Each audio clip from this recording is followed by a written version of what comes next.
Manténganse informados con Gisela Bayona.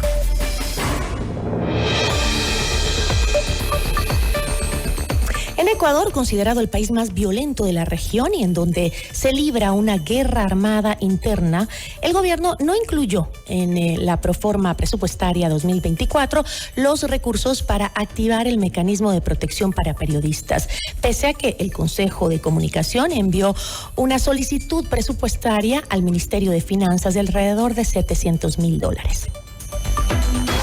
La entrevista a la carta, en diálogo directo con los protagonistas de los hechos. Está con nosotros Susana Morán, ella es presidenta de la Fundación Periodistas Sin Cadenas. Susana, qué gusto, muy buenas tardes, gracias por estar con nosotros. Hola Gisela, ¿cómo estás? Gracias por la invitación. Susana, el plan de mecanismos de prevención y protección del trabajo periodístico no cuenta entonces con recursos en medio de una guerra interna que estamos viviendo los ecuatorianos. ¿Qué implica esto para el quehacer periodístico en el Ecuador? Sí, pues nosotros estamos muy preocupados porque tememos que el mecanismo pase mucho tiempo para que sea financiado por el Estado. Y creo que es primero bueno recordar qué es esto. El mecanismo de protección para periodistas se creó con las reformas de la Ley de Comunicación en el año 2022 y el reglamento de esta ley que apareció en el año 2023 ya normó y dijo cómo debía funcionar este mecanismo. Sin embargo, hasta el momento no tenemos información acerca de que efectivamente se va a financiar el mecanismo. El mecanismo es un ente que va a servir para prevenir y para proteger la labor periodística en uno de los países más violentos, como acabas de mencionar. Sin embargo, no hay presupuesto. Lo hemos revisamos la proforma presupuestaria para este año y no están allí los recursos. Y tememos que al menos 2 años el mecanismo se quede sin recursos si no existe una decisión política real y contundente para financiar este organismo de vital importancia para la protección de los periodistas. Hoy en día, cuando la prensa no solo recibe presiones y ataques del sector del poder político, sino que también le es incómoda para las organizaciones criminales al punto de que se ha atacado con armas un medio de comunicación nacional, se ha asesinado a periodistas, lo hemos visto en Esmeraldas, también sucedió en Manabí. ¿Eliminar los recursos para su protección debilita la libertad de expresión en el país? Totalmente, y es además un absurdo desde nuestro punto de vista que por un lado en el discurso se diga que se defiende y se respeta la libertad de expresión, la libertad de prensa, el trabajo de los periodistas. Hoy en la tarde, por ejemplo, el presidente Daniel Noboa va a firmar la declaración de Chapultepec a propósito de la visita que está realizando en estos momentos una delegación de la Sociedad Interamericana de Prensa. Y sin embargo, no hay dinero para una de las instancias más importantes que ha creado el país para la protección de los periodistas. Esto nos parece una contradicción enorme porque creemos que tenemos una herramienta, pero una herramienta que se va a quedar en el papel si no hay financiamiento ni presupuesto para que el Estado la ponga en marcha.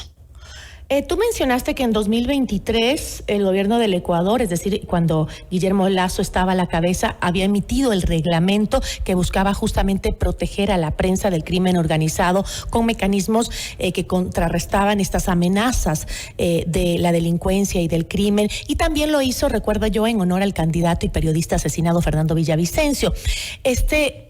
¿Qué pasó con este reglamento? Es decir, está vigente en este momento, pero no se puede ejecutar por el hecho de que no hay dinero para ejecutarlo. ¿Qué contenía de importante para esa protección periodística o digamos básico, por último, para que los periodistas en el Ecuador podamos hacer nuestro trabajo en medio de esta guerra?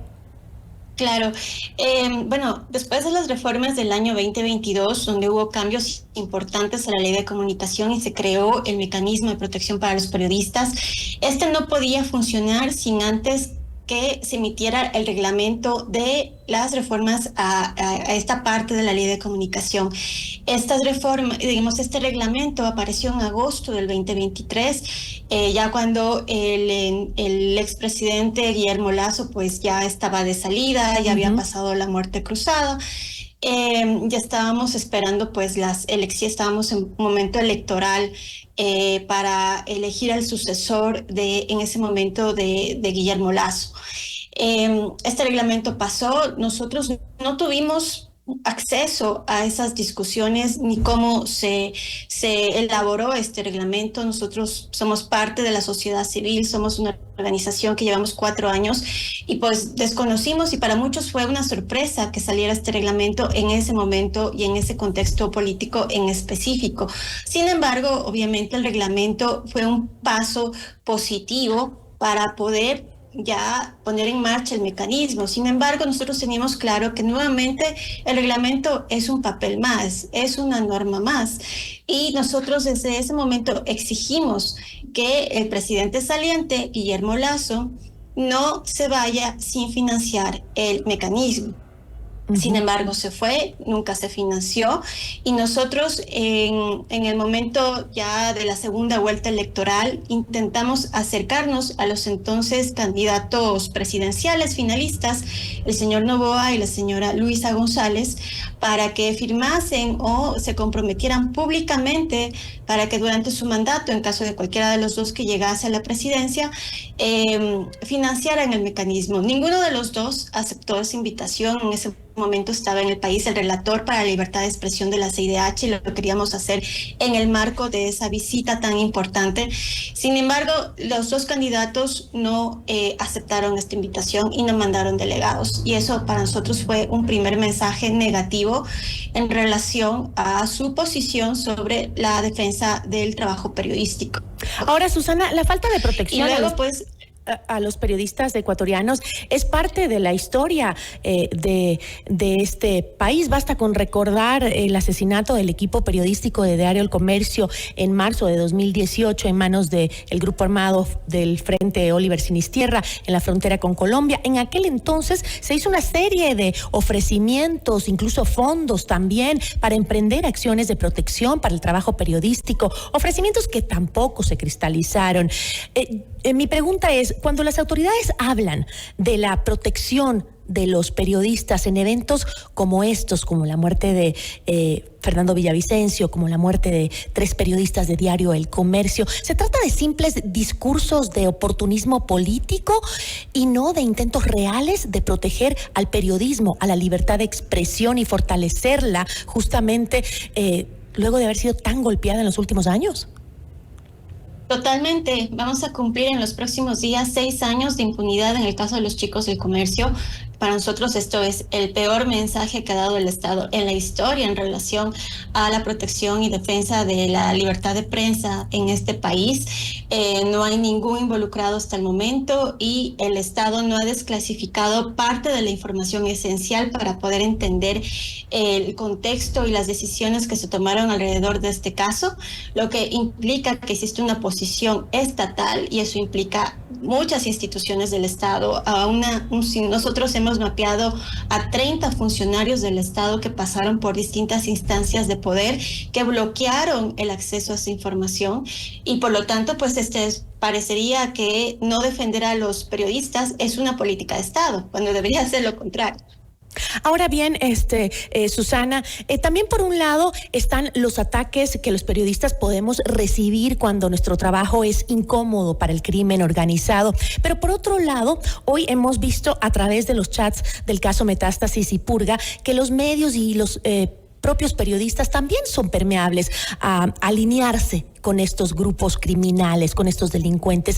¿Cómo enfrentar esa nueva problemática en el quehacer periodístico ecuatoriano que hoy nos ha revelado el caso Metástasis? Yo creo que dentro de este contexto ha sido importante empezar a hablar de una dimensión que para nosotros pues hemos visto había quedado como olvidada, y esa dimensión es la ética periodística. Y hablando con periodistas colombianos hace pocos días, ellos nos dijeron que una de las formas que tuvieron para enfrentar las épocas más difíciles del narcotráfico, de Pablo Escobar y pues de todo lo que vino después, es lo que ellos llaman la ética como protección. Es decir, que los periodistas tenemos que ser absolutamente transparentes con todas las fuentes, sean, digamos, delincuentes o no lo sean, o sean otro tipo de sector.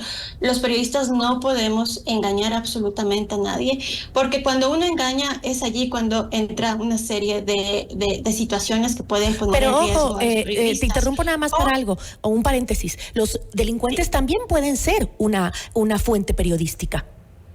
Por supuesto, los periodistas colombianos, mexicanos lo han demostrado, pero cuando uno va, tiene que recordarles sus delitos, tiene que decirles, señor, usted ha hecho esto, ¿por qué lo hizo?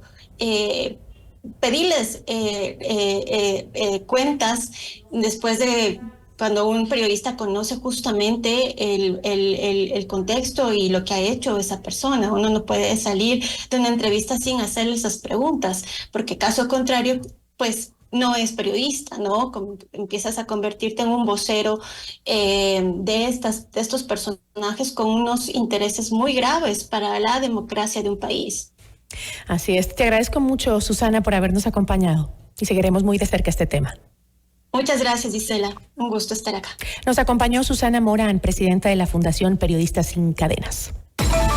Notimundo a la carta, una opción para mantenerse informado.